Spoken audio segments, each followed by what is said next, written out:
This is Gemara Eruvin Daf Sadi Zayin. This is Shabbos' Daf as we close in on the end of Mesechus Eruvin Baruch Hashem. All the learning once again should be as chosr for Shlema for Yudamir ben Yakira. Boy who's undergoing chemo, Mirza Hashem, everything should be successful. Many ben Veil Chaim and Sarah. Shalom Sibin Reizil Idol Sarah Bas Kenendel Yit Basim and Chai Sarah Yisrael Chaim and Sarah Esa Yisrael ben Mindel. As the Petzim Shavalei Shalom Bas Daviv Hashem Vega B'Shir Chana Fal David ben Yitariva Daniel ben Chana Reizil Liba Burya Bas Tovia Moisa, who's a mother of one of our members of the Daf. Shishav Refuah Shlema B'Say Shar Chali Yisrael all the Chaylim. Mirza Hashem, looking forward to hearing good news. We pick it up at the bottom of Sadivav Amid Beis. We ended off a discussion about tzitzis, and I'm sure many people were wondering, and I'm sorry for pulling up a little short maybe, why in the world do we just bring in a random discussion about tzitzis? Random! Did you find strands, threads?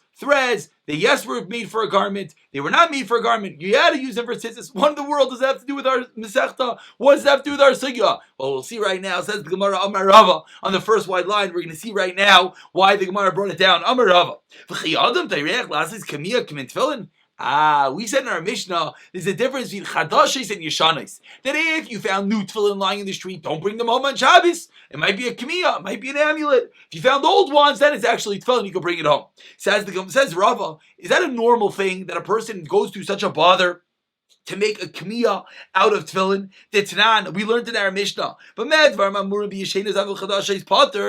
if it's their new tefillin, then it is part you should not save them. And what do we see? We see it's not normal. And yet people do it. So you yesterday taught me that when we have these little threads, when we have these mufsakin, then we said it's not so normal that you're not going to be tereach to make these little threads for the hem of your coat that are blue. How do you know? Maybe someone would. So why you let it go use it for tzitzis?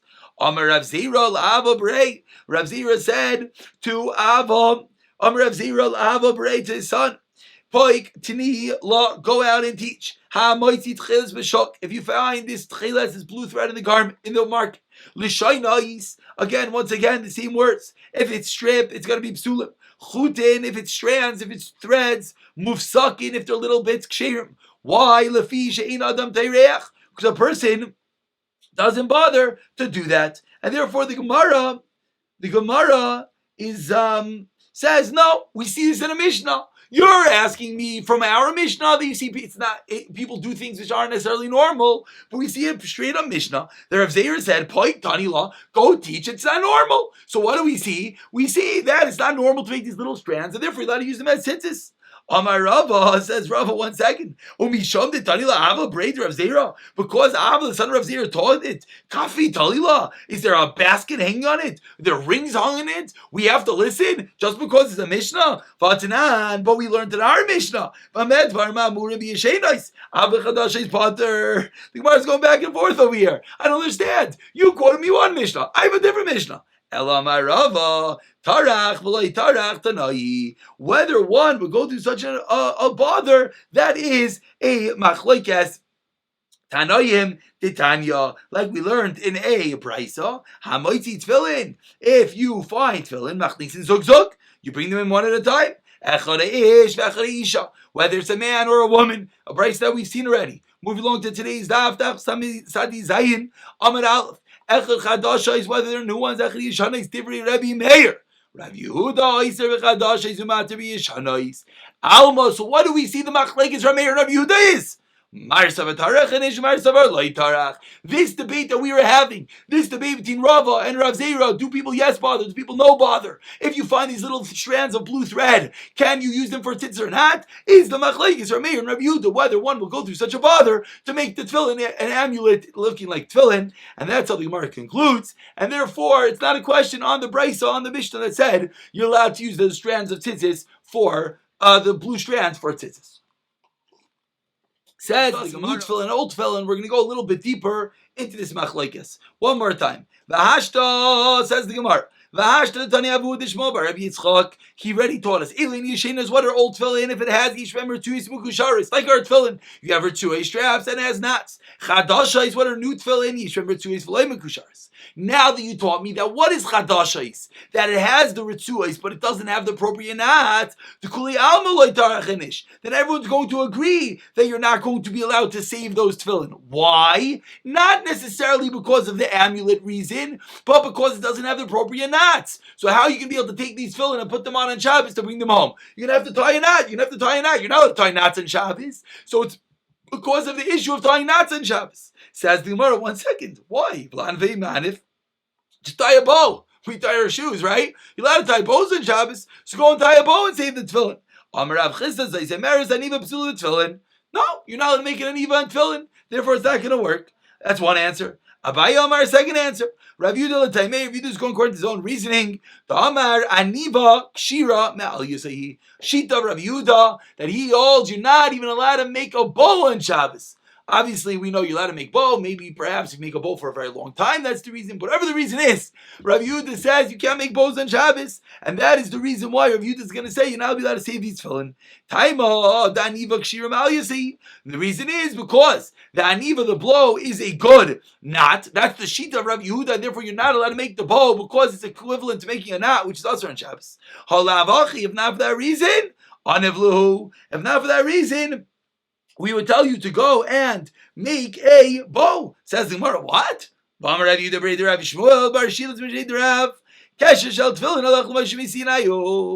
going on over here? You just told me that the whole issue with making a bow is why? Because he holds a bows and knots. Sounds like, but let's say it's a Tuesday and you don't have tefillin, so make a bow. Says the Gemara, how can you do that? Tefillin need knots. Rav Nachman, and says Rav Nachman, whenever the bar, Rav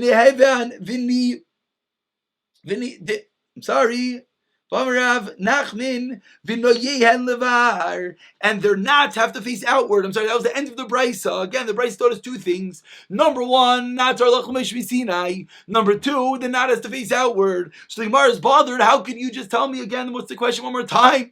That theoretically, you could make a knot in your tefillin. No, you can't. Answers the Gemara. The anivlu kein kashir didu. No, the Gemara means somehow you would make a bow that is similar to our knots, which would somehow fulfill the halach l'moshe Sinai of making your tefillin into a knot, and that is the suggestion of the Gemara, and that's why, says the Gemara, it's not necessarily difficult to say that our case is disgusting, that you're making a bow. Says the Gemara, Amar Rav Chisda Amar Rav. A new discussion. Haloikeach tefillin. You're buying tefillin from someone who, unfortunately, we don't know if he's an expert tefillin maker. So what do? How do you know? What's halacha? Says the Gemara. Pick up 3 tefillins, 2 yads, 1 roish. Oi, shtayim shel roish, v'ach shel yad. 2 shel roishes and 1 shel yad, and check them. And that's how you'll know if this person, now you'll do a chazaka. You'll create a chazaka that 3 of them are good, and then you'll be able to buy from him. Says Gemara B'manashach. What's the case? Are we talking about that you're buying from just one person? Meaning, you're going into some store, you don't know if he's good, and you have to figure it out. Says Gemara, live like Oishal Shal Yad, Oishal Shal Roish. If that's the case, then just check 3 of either one. Why are you checking 2 Yad, 1 Roish, 2 Roish, 1 Yad? And Imi Trey, Tlasa Gavri, Zavin. And if you're going to a whole marketplace, there's multiple sellers, then call the each and every person you need to check. So says the Gemara, I don't understand, where do you get this din that you're going to check 2 shal yads, 1 shal roish, 2 shal roish, 1 shal yad? Answers the Gemara, la'olam, really, what are we talking about? Michad gavra zavin. You're going to one person. Ube'inan de mismachi b'shal yad, u'b'shal roish. It's not going to help to check 3 shal yads or 3 shal roishes. Why? Because I need to buy a shal roish and a shal yad. So I got to create a chazaka for both. So says the brisa, do 2 shal yads, 1 shal roish, 2 shal roish, 1 shal yad. Says the Gemara, Eini, is that true? But then Rabbi Shmuel b'tfilin b'idek shal yad v'shal roish. My love, what does this brisa mean? Oy shal yad, oy shal roish. Seemingly not like you just taught me. Answers the Gemara, loy shalosh mehen, 3 of them. Shel yad, mehen shel roish, loy shalosh mehen shel yad, mehen shel roish. It means 3 of shel yad and shel roish, and that's how we get our permutation of 2 roish, 1 yad, 2 yad, 1 roish, in order to get the full package, we'll call it, that you are checking 3 and creating your chazaka. Says the Gemara, 1 second. Vatani Rav Kahana b'tfilin b'aydik shtayim shal yad v'shal roish. Rav Kahana seemingly taught only 2. The whole time we're saying 3. So you answer me, what does it mean 3, 2 yad, 2, 1 roish? Means it's from one seller, but you want to buy a shal yad and the shal roish. Says the Gemara, I don't understand. Rav Kahana said only 2. Ay, Hamani Rebbe, the famous sheet of Rebbe. The Hamar betrays in the Chazaka. Rebbe holds Chazaka is not 3. We always know Chazaka 3, 3, 3. No. Rebbe holds Chazaka is 2. Says the Gemara, Rebbe, Ema Seifa. What did the Seifa say? This V'chein. What did the Seifa say? V'chein b'tzeves hasheni, and so too with the second bundle of tefillin. V'chein b'tzeves hashlishi, and so too with the third bundle of tefillin. You have to check the second, check the third bundle of tefillin. V'Rebbe shlishi mislei. What's going on? The Seifa of that brisa said, now you want to keep on checking more bundles of tefillin. So the second bundle, you have to do the same thing. The third bundle, what? Third bundle? According to Rebbe, it's only 2 bundles. Mislei. Says Gemara, Moide Rebbe emits Bitzavasim, when you're checking bundles, Dimitrei Tlasa Gavri Zavin. That what we're talking about, that the different bundles come from 2 or 3 different people, and therefore, says Rebbe, it will not suffice with the normal chazaka of 2. Rather, you have to check a third bundle. 1 second, says Gemara. If each one is from a different person, how are you only checking 3? You have to check 4 or 5. Each one is a different person. Answers the Gemara, you're right. I think Dani Shlishi. Why did it say 3? To exclude from its chazaka. It's true. Really, you got to check the 4th and the 5th. It's telling you Rebbe normally only check 2. But when you have a situation that you're buying, that there's multiple different bundles, so each bundle you have to check 2. Says the Brisa, so to the second, so to the third. Why the third, according to Rebbe? To show you really the 4th, the 5th, every single bundle, to show you not 2 like normal. And now we continue in the next part of the Mishnah. Matzan sevasim oikrachais. We said in the Mishnah, what happens if you find them in bundles or you find them in heaps? Says the Gemara, my tzvasim, my krachais. What in the world? What exactly is going on over here? What are bundles? What are heaps? Rav Yudam Rav, tzvasim, krachais. Really, they are the same thing. What's the difference? Sevasim is zuzi. Krachim is the krichin. Tuva, Savasim, what are heaps, is when they're all tied together, and Karachais, bundles, is when there's many different tefillin all bundled together, but they're not tied in individual pairs. Okay, and now we continue. So we said in the Mishnah that when there is a sakana, so what do? When they're in bundles, when they're individuals, then we said you wear them 1 at a time or 2 at a time. But when they're in the bundle, then you wait till it gets dark. Says the Gemara, I don't understand. Why don't you bring them in 1 at a time? They explained to me, very important rule. We're showing you what the Mishnah really means. If you go 1 at a time and you'll finish bringing all the tefillin in before Shkia, then then do that. But if you're not going to be sufficient time to bring them all in before it gets dark, then don't bring any of them in. Wait over there until it gets dark, and then bring it in after Shabbos. Now the Mishnah continued that b'sakana mechasen b'olich. If it's sakana, what should he do? Just cover over the tefillin and leave it there. Says the Gemara, what's going on? V'atanya, we learned in a brisa, u'b'sakana me'lichan b'chzochs me'arba amais. A brisa teaches that when it's a sakana, you carry them home less than 4 amos at a time. Amarav loikasho. Habisakana nachri, habisakana listim. And look at Rashi at the end of the Amud. Rashi says, habisakana nachri dimevazulu tefillin meilichan. If we're afraid goyim are going to come and belittle and embarrass the tefillin, that's one case. Habisakanas listim Yisrael dekatli le misham imayna tefillin lo mevazulu. Then mechason. If you're afraid of your life, they're going to come and shoot you if you're wearing the tefillin. Don't wear them. Cover them up. But if you're afraid that the goyim are going to see the tefillin and be mavaza, kick the tefillin, ruin the tefillin, then take them bachas medalid amos. And we move along to Sadi Zayin Amar Beis Amar Leia Bayi says Amai. But Mayu came to the Mastiza because Sakanas of it is Kavim. Why did you say that the Mishnah is talking about Sakanas of it is Kavim? Ema Seifa, what does the Seifa say? Meaning and not list him. You said that when the Mishnah says that you should cover them up, is because it's Sakanas of it is Kavim and not because of listim. I think it's the backwards. Let's see the Gemara. Like, look at Rashi. But Mayu Kivdel Masisa Bizakanis listim, right? Rashi learns the other way because we know that our Mishnah said you should cover it up. So why would you cover it up? Because you're afraid if you wear it, they're going to shoot you. Says the Gemara Ema Seifa. What does the Seifa say? Rav Shimon Aimer Nice Lechaver V'Chaver Lechaverai. Shimon says, give it one person, next person, next person. Each person hands it over. Kol Shekei Dav Shamilsa. That's even worse. You're making a whole party. It's one thing you wear your tefillin. I don't understand. You just told me the Mishnah is talking about covered up. You know why? Because if the Goyim see you wearing it, they're going to shoot you. But then the Mishnah continues and says Rav Shimon, pass it hand to hand. 1 minute, if you're passing hand and there's a conveyor belt of hundreds of people passing tefillin, that's going to be quite a commotion, and that's going to definitely be sakana. Says the Gemara, Chasirim Echzor B'Achiktani, missing words. Bamed Var Mamurim in our Mishnah, B'Sakanas of B'Tchavim.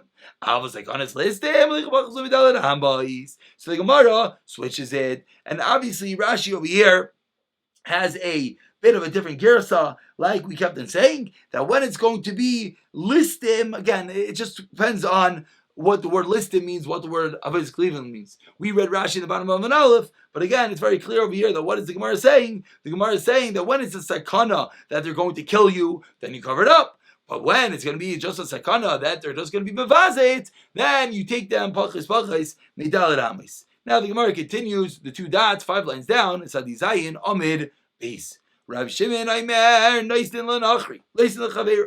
But my kamefli, what exactly is the machlekes? One mandamer said, pass it hand to hand. The other mandamer said, carry it pachas midalet amis. So what's going on over here? Mar Savar says the Gemara pachas me'arba amis adif. It's better to walk less than 4 amis. We know that if you walk 2 amis, you're not over. You wait. You walk another 2 amis, you're not over. So that mandamer says that's better. Why? If you say no, carry it hand to hand to hand, it's avshamilsa. It's belittle Shabbos. It's similar to the halachas of avshamilsa and Shabbos. Machines that make noise are not allowed to be running on Shabbos because it's a bizayon. It's a belittlement to Shabbos. So too over here, if you have the whole town outside passing along tefillin, that's a belittlement to Shabbos. Umar savar nice lechaveroi adif. No, it's better to give it to your friend. Why? If you say that you should carry it less than 4 amos, you know what's going to happen. You're not going to think. Everyone can realize that. You walk 2 amos, you wait. You walk 2 amos, you wait. Eventually, you stop thinking and you walk more than 4 amos. So says that mandamar, we're concerned about that. But it's going to become a belittlement of zilzul to Shabbos. Okay, but that's better than being over and iser. And so too his son. I might have read the Mishnah wrong yesterday. I think we read a little bit fast. Let's just clarify. It means that if his child, the baby, is lying in the street, pick up the child and pass him hand to hand to get him into the chutzner. Says the Gemara, what in the world is your baby lying in the middle of the street for? Says the Gemara, no. Yalda imai bisada. Mommy gave birth in the middle of the field. Now the baby's lying there. You got to get the baby home. So pass it along.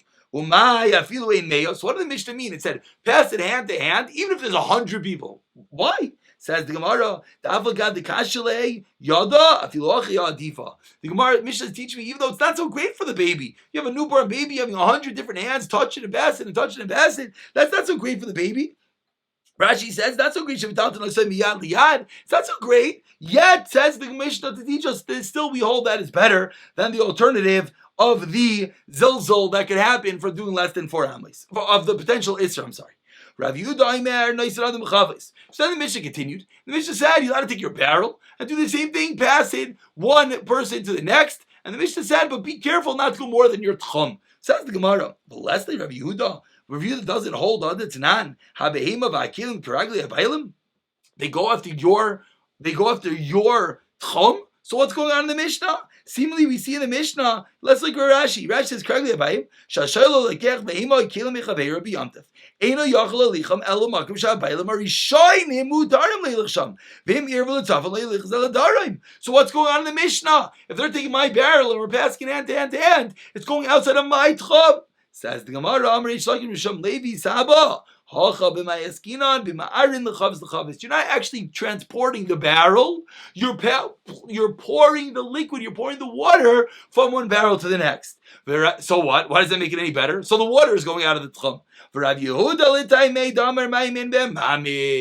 Yehuda holds water is mamish. Water is not going to be governed by a tchum. So the case of the Mishnah is that you're passing the water hand to hand. It's now we learned in the Mishnah of Yehuda poiter b'mayim nishein b'mayim mamish, because water doesn't have any substance. So the case of the water, and therefore we're not worried if it leaves your tchum. Says the Gemara, umay loy tahalich zu. What does it mean? You shouldn't take this item. It seemingly is referring to the barrel. Says the Gemara, don't take this more than the legs of the bailim. Says the Gemara, says the Gemara, 1 second. You're taking this Rav Yehuda way too far. You're telling me, what did the Gemara just say? The Gemara just said, my water that's sitting right here in my cup on Shabbos could be transported out of my tchum because water in behem mamish? That's too far. How do I know it's too far? Says the Gemara, you know why? I'll prove it to you. When did Rav Yehuda say his din? Only by dough, when the water gets absorbed inside the dough. When the water is be'en, when the water is right in front of us. Did Rav Yehuda actually say that the water is not going to have the tchum? Says the Gemara, and I'll prove you that you're wrong. I'll prove you that you the whole that water will yes have a tchum.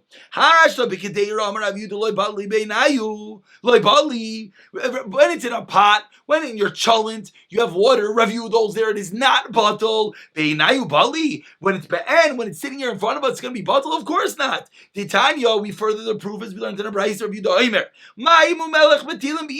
Water and salt are bottle in the dough. But in a pot they're not b'nei rotva because of the right, because of the sauce. So what do we see? We see that Rav Yehuda does hold that the water is not going to be bottled. The water has mamashais. So when it's be'en, when it's sitting in front of you, of course. So how's Rav Yehuda going to allow you to pour from barrel to barrel to barrel to get it outside of your tchum? Says the Gemara, you're right. In a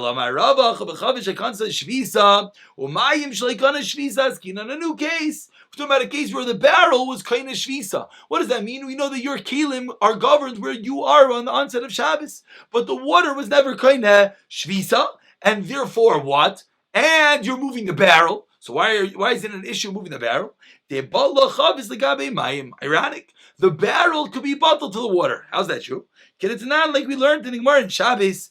If someone carries out a living person in a bed, potter. Why is he potter? Even on the bed. Because the bed is tuffle to the person, and therefore the bed is null. It's considered like it's part of the person, and you're not going to be over nisa deraisa. Why you potter on the vessel? So that's going to be the case, says the Gemara, that the water was not koina shvisa.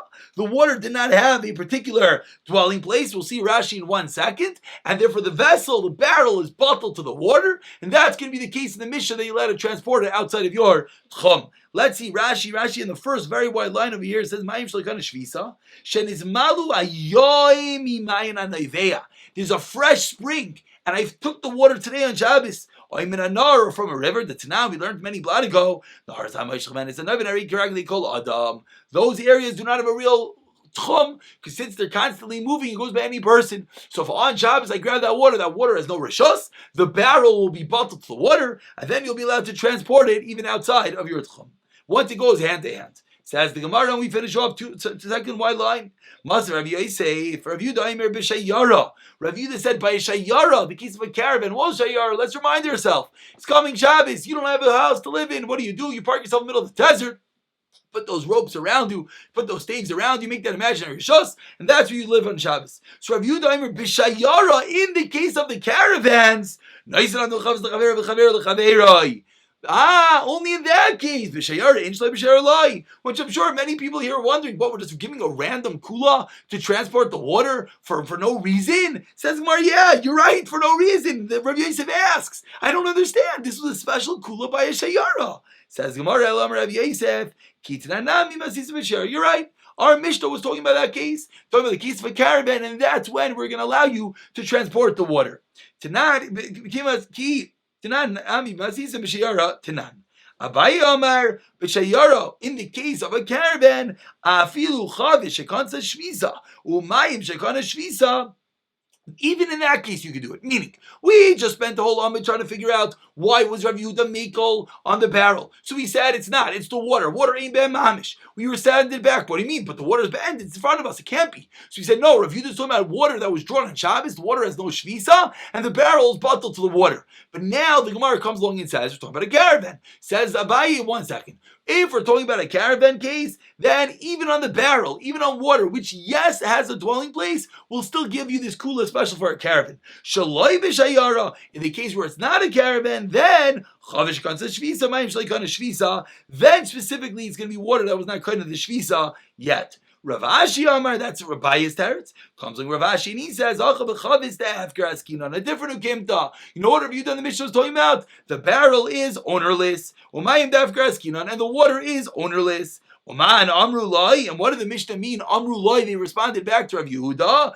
It goes by the feet of the owner. Rav Yechlan ben Nuri, he damar. So this is a fundamental machlekes. Rav Yechlan ben Nuri damar chafstei evker koinim shvisa, that ownerless items, yes, get an ownership. Umay loy tahalech zu yosim ragli avaylim layalchu elu yosim kilim sheyesh lahem baylim. It goes back to the owners. So it comes out according to the last teretz of Rav Ashi, there's going to be a fundamental machlekes whether we're going to have chafstei evker being koine shvisa. That's Rav Yechlan ben Nuri. The chachamim are responding that it's yes, koine shvisa, and it's going to go by the other person's kelim, whereas Rav Yehuda is saying it is not koine shvisa because it is hefker, and that is the reason why you're going to be that.